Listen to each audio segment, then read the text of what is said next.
حضرت مولانا صاحب رحمت اللہ تعالی علیہ رحمتا واسعہ شروع کی چې د کور نه براغی جمعی تقریر لپاره جماعت کی مخامخ وړه غوندې کمره وه دې ته بس یوه باندې اوخته هلته به ناست زه به ورسره ناست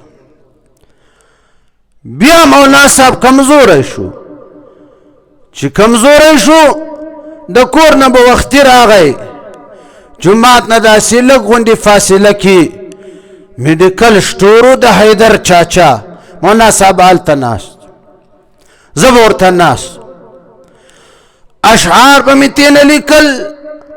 بیا وروسته مولانا صاحب المثنوي راوړه مثنوي به درته شروع کړم جمعې تقریر نه مخکې به مولانا صاحب ماته نه مثنوي ویل چې تقریر ته د تلو وخت به راغی مولانا صاحب به ماته اشاره وکړه اوبه را باندې وڅښه مولانا صاحب خپل مخصوص جام و هغه به ما د اوبو نه راډکو پل به مې ډک مولانا صاحب داسې راکتل ما ته به ویل ځواني مرګ شی څومره دې ډک کړی دی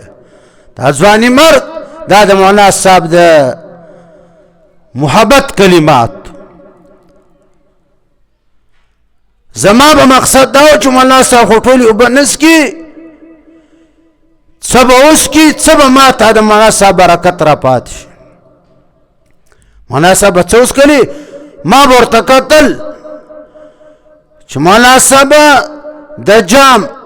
په کم ځای خوله مبارک ایښې وه ما ورته کتل چې مولانا صاحب جام د خولې نه لرې کو ډارک به ما ته ونیوی ما به هغه د مولانا صاحب د خولې په ځای خوله کېښود برکت لپاره اوبه به مې وڅکل بیا مولانا صاحب ته ما ویل دي جام کې تا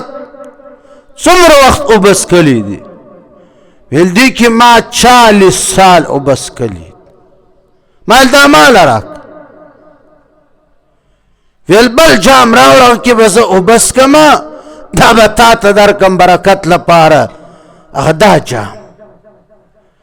دې کې مولانا صاحب مولانا بجلیگر صاحب رحمت اللہ تعالی علیہ رحمتا واسعہ دې کې 40 سال اوبه څکلي دا بیا مال راک هغه وخت کې طالب علمي زمانه کې او ډېر کلونه وشو چې ما سره پروت دا مولانا صاحب یادګار